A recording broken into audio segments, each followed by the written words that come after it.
My dear students, here is your AC circuit analysis first lesson 2. In previous part we have come to know that the alternating currents.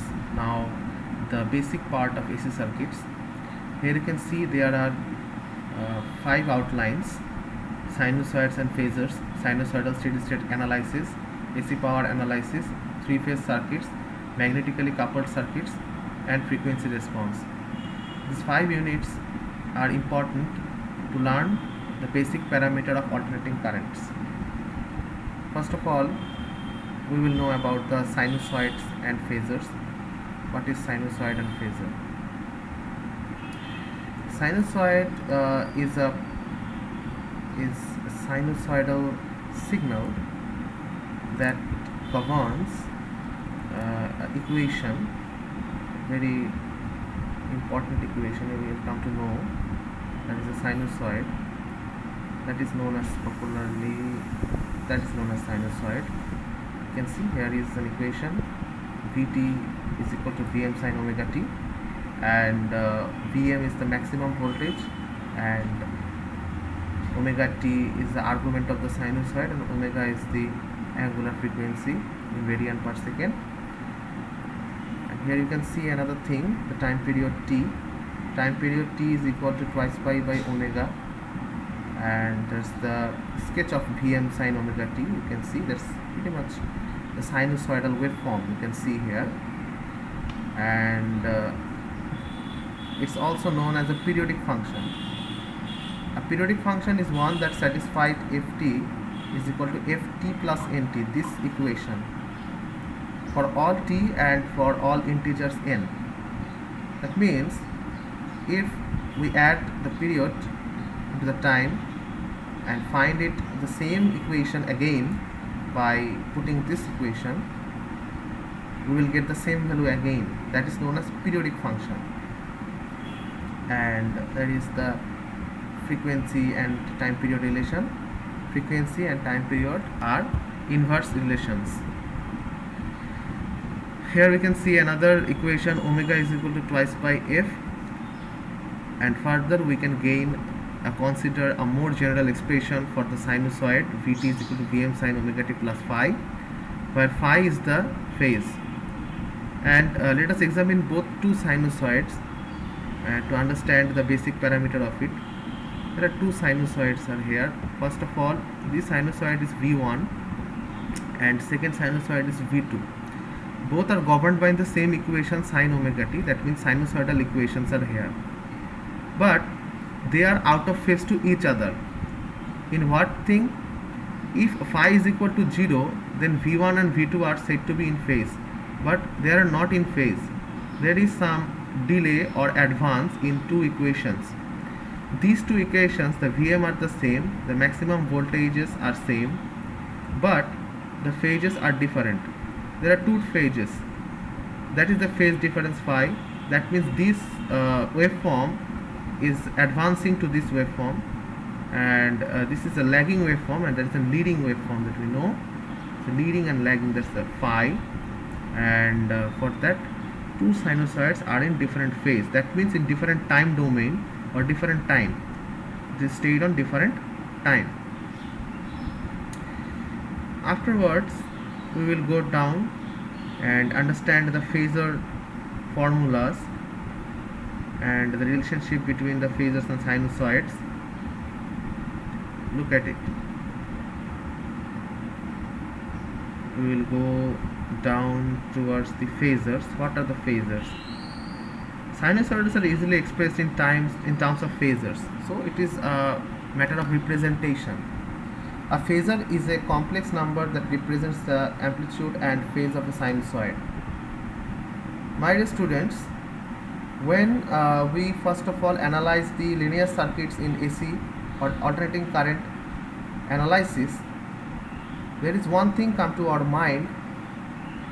The notion of solving the AC circuits using phasors was first introduced by Charles Steinmarch in 1893 because phasors are efficient to solving the equations of capacitor and inductor because the reactants are quite imaginary and the resistance are real. So here you can see one thing that is governed by this equation. The complex number z is equal to x plus jy. J is the imaginary part, root over minus 1, and x is the real part. Y is the imaginary part of the z. And we can also write in two parts, that is known as the polar form r theta, and that is known as the exponential form r e to the power j phi. So we can get three forms of representation of complex numbers. First of all, the rectangular form, second is the polar form r phi, and third is z equal to r e to the power j phi. That's an exponential form. We can also find out the values from it. If we get the rectangular value, we can find out the polar values from it, r and phi, by the equations.